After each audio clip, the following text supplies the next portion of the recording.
Salut Loviscar, ça va bien? Donc là on doit être le lundi 9 et on va parler comme j'ai annoncé donc sur la bande-annonce, sur la page soit Facebook, soit sur TikTok ou sur Instagram, comment on peut redonner un petit coup de neuf à des pièces en inox qui sont légèrement piquées. Donc par excellence, là j'ai une vieille voiture dans le garage. Je vais me servir d'un pare-choc, avant ou arrière, ça n'a aucune incidence, qui est piqué par la rouille. Bon, dans l'idée, c'est de rendre le pare-choc parfaitement brillant en atténuant ces taches de rouille. Alors de quoi avons-nous besoin? On a besoin de tampons Jex, c'est les petits trucs verts qui grattent un petit peu, quoi. On va avoir de paille de fer très fine, et puis d'un petit peu de vinaigre blanc, voilà, et puis évidemment d'un petit peu d'huile de coude. Alors ce que je te propose, je vais aller chercher un carton parce que ça c'est un petit travail qu'on va faire en intérieur. Je vais protéger un petit peu mon chantier et puis la table du séjour, et puis on va travailler ensemble. Mais en attendant, générique.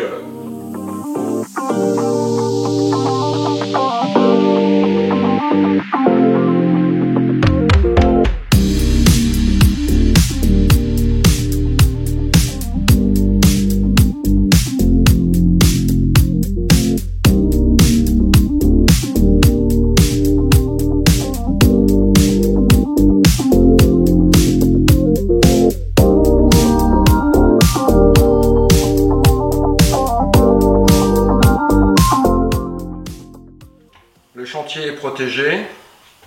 J'ai mis une vieille couverture toute pourrie pour protéger la table. Au-dessus, j'ai mis un carton qui va assurer une certaine souplesse parce qu'évidemment, c'est un peu coupant, quoique. Voilà, donc l'idée, c'est de remettre en état le pare-choc avant. Bon, ça, c'est le pare-choc avant d'une Fiat 600 de 1968. Alors, je répète bien, sur ta voiture, actuellement, si tu roules sur comme moi, dans un Koleos, des pièces en inox, il n'y en a plus des masses. Maintenant, je t'apprendrai à remettre les petites baguettes qui font les contours de porte en état parce qu'elles vont se griser. Et j'ai trouvé une petite technique où justement on va enlever finalement, c'est comme une couche de calcaire, tes baguettes deviennent un petit peu opaques. Mais bon, ça va faire le sujet d'un tuto ultérieur. Maintenant, si on s'attarde à ces vieux pare-chocs, alors sur les motos, il y a davantage de pièces, les scooters également, il y a davantage de pièces en inox. Bon, maintenant, ça peut également servir.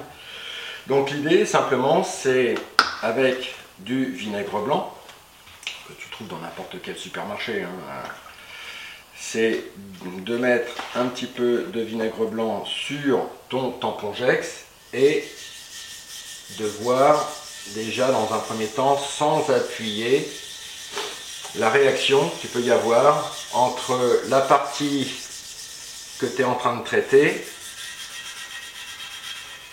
et puis le restant, c'est histoire de voir. Donc déjà là on va faire un petit peu l'embout. Donc on n'appuie pas réellement, déjà parce que je voudrais pas non plus rayer le truc. Bon, c'est quand même du métal quelque part. Maintenant, si un tampon Jex raye les métaux, c'est que vous allez appuyer comme des ours, quoi. Donc, avec ce vinaigre blanc, on fait simplement des petits ronds. Bon, on va faire ça pendant, je sais pas, 5 minutes, 7 minutes, 10 minutes peut-être. Mais sur l'embout, tout ça c'était piqué. D'ailleurs, je te mets une photo de comment était le pare-choc un petit peu juste avant. Bon, une fois que tu as astiqué un petit peu ton pare-choc, évidemment, tu prends un vieux chiffon, un vieux torchon, voilà. Donc déjà, ça peut déjà te donner une idée un petit peu du résultat avec simplement le tampon Jex. Alors le but du tampon Jex, à mes yeux, il a pour objectif un petit peu de décrasser et de voir vraiment l'étendue des dégâts. Là par exemple sur le flanc, je m'aperçois que c'est pas encore super top, mais qu'à cela ne tienne, maintenant la deuxième étape, toujours avec du vinaigre blanc, mais je vais utiliser de la paille de fer. Alors la paille de fer, il faut faire gaffe parce qu'une fois que tu l'as utilisé, tu as vu, ça rouille. Tu l'utilises une fois, deux fois, puis après tu le baignes parce que autrement, si tu gardes ça avec tes outils, tu vas en foutre partout et c'est pas forcément super top. Donc tu imbibes ta paille de fer et tu refais exactement la même chose.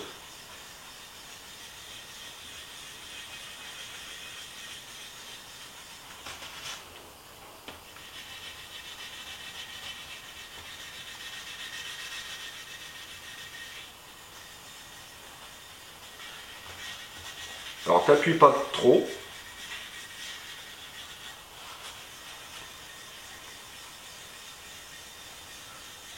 Alors là, en l'occurrence, alors j'ai l'impression que dans ces pailles de fer, il y a quand même un additif, style comme un produit savonneux, j'en sais rien, parce que là je vois que ça fait légèrement, alors ça mousse pas, mais c'est légèrement blanchâtre, il y a quelque chose qui se dégage du tampon, mais bon, à la limite, ça on s'en fout, c'est pas tellement grave, quoi. Voilà. On voit aussi qu'il y a de la paille de fer là qui est dessus, donc je vais les enlever. Et tout de suite,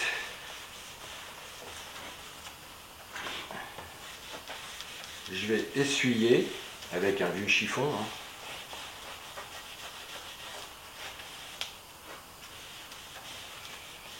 Voilà. Je vais te faire une photo parce que c'est assez impressionnant. Sur cette partie arrondie, alors je te remets la photo d'avant. Bon, ça commençait à se piquer sur les parties arrondies. Bon, bah là, c'est... Bon, il y a encore des traces, hein, il ne faut pas se voiler la face. Hein, mais le résultat est quand même vachement propre, quoi. Hein, alors, j'ai astiqué ce pare-choc, allez, pendant, je sais pas, une trentaine de minutes, à peine, 20 minutes. Voilà. Je te fais une photo. Je te fais une photo et puis on en reparle. Bon, tu vois, le résultat est quand même vachement correct. Hein. Alors, ils étaient piqués, soit. Bon, après, je vais m'occuper du restant. Hein. Là, à mon avis, là, j'ai une petite bosse. Il va falloir peut-être que je redresse ça. Bon, derrière, c'est peut-être un petit peu moins abîmé. Donc là, ce côté-là avait mangé un petit peu. Mais...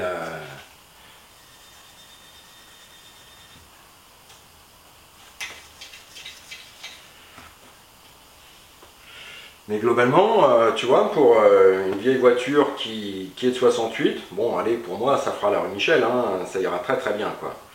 Voilà, donc si tu as une vieille auto avec ce style de pare-choc en inox, bah, te prends pas trop la tête, tu vois, un peu d'huile de coude, tu prends des tampons, Gex, là, des gratte-gratte, là.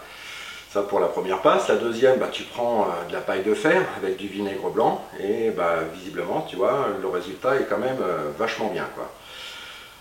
Alors j'ai un ami qui lui met du savon. Après ça vaut ce que ça vaut, hein, chacun son petit truc. Hein, voilà. Bon, en attendant, tu vois, cette technique fonctionne très très bien et moi j'en suis parfaitement content. La semaine prochaine, je ferai une bande-annonce, là encore, que je mettrai sur la page Facebook, hein, Noviscar. Mais je vais te montrer, moi, comment sur la Jaguar, les embouts de sortie des pots d'échappement, c'est pareil, hein, c'est de l'inox. Mais comme c'est à l'extérieur, ça chauffe, ça refroidit, ben, ils arrivent à se ternir. Et avec un vieux remède de grand-mère, on va dire, eh bien, je vais te montrer comment ces embouts vont retrouver toute leur brillance. En attendant, je te souhaite de passer une très bonne semaine. La petite phrase rituelle, hein, si ce tuto, petit, soit, mais s'il t'a plu et si surtout il t'est utile, bon, bah, ça ne te coûte rien de t'abonner, hein, de toute façon c'est gratos.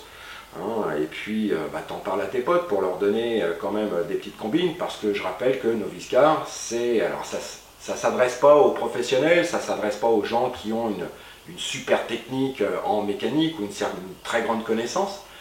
Mais Noviscar, c'est pour les tout petits, ceux qui ne savent pas faire grand chose et qui n'ont pas beaucoup de moyens. Voilà, moi c'est cet ensemble de personnes que je vise pour les aider à entretenir leur voiture à moindre coût. Allez, très bonne semaine à toi, à la semaine prochaine et ciao, bye.